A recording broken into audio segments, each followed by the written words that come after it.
Israel is one of the most racist countries in the world. While you'll never hear anyone in the mainstream media say this, this is actually one of the most important things you need to understand if you want to know what's happening right now.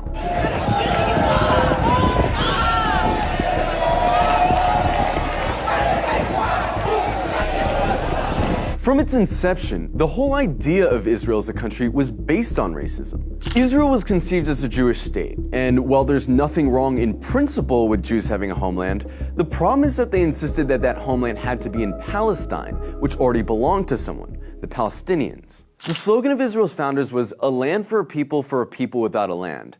But deep down, they all knew that the only way to have a Jewish majority in Palestine, an Arab country, was to expel the Arabs. One of the founders of Israel, Yosef Weitz, wrote, "There's no room in the country for both peoples. There's no way but to transfer the Arabs from here to neighboring countries." Israel was quite literally founded by expelling and massacring hundreds of thousands of Arabs in a years-long process called the Nakba.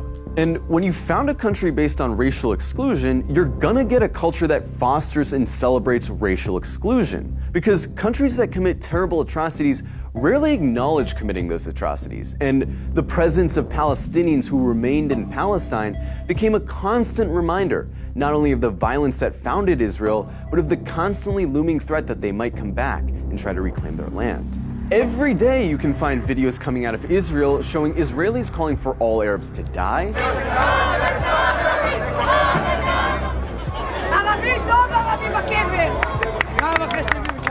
insulting the Prophet Muhammad,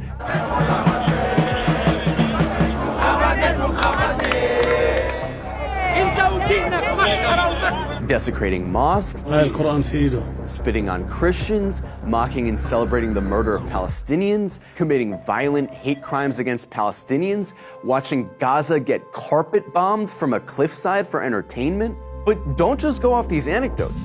Let's look at some of the polls. One poll found that 2/3 of Israeli teens believe Arabs to be less intelligent, uncultured, and violent. It also found that 50% of Israelis wouldn't live in the same building as Arabs, wouldn't befriend Arabs, wouldn't let their children befriend Arabs, and wouldn't let Arabs into their homes. Another poll found that 60% of Israeli Jews want segregation from Arabs. Another poll found that half of Israeli Jews agree with the statement, "Most Jews are better than most non-Jews because they were born Jews." The poll also found that 88% of Israeli Jews would be disturbed if their son befriended an Arab girl, and 90% would be disturbed if their daughter befriended an Arab boy. This poll found that about half of Israeli high schoolers don't think Arabs should have the right to vote.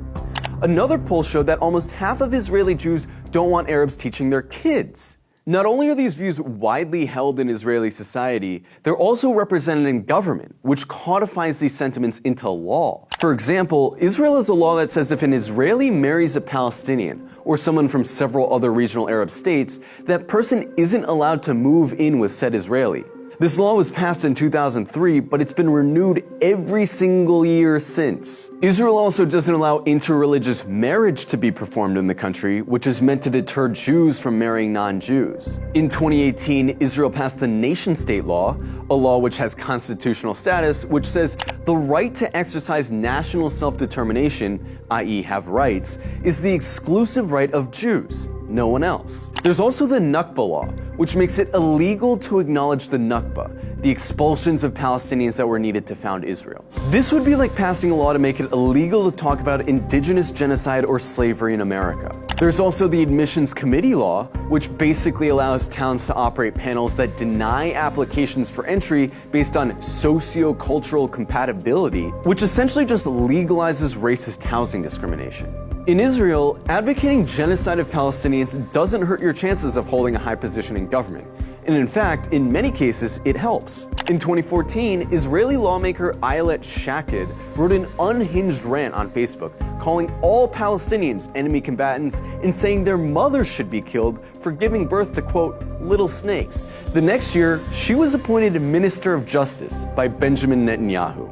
Itamar Ben-Gvir, a lifelong admirer of Meir Kahane, an Arab exterminationist, a man who praised a Jewish settler who killed a Palestinian for throwing a rock at him, a man who was famously acquitted after being criminally charged for chanting death to Arabs, is Israel's current Minister of National Security. He's not some fringe figure either. He's one of the most popular politicians in Israel right now. In the last few days, Israel's been working hard to cast itself as the victim of hatred, the victim of terrorism, the victim of anti-Semitism, that they have no choice but to lay siege to Gaza. But underneath this carefully concocted victim complex is a racist, Jewish supremacist state that's been trying to finish the job that the Nakba started for decades. And really, this shouldn't come as a surprise to anyone.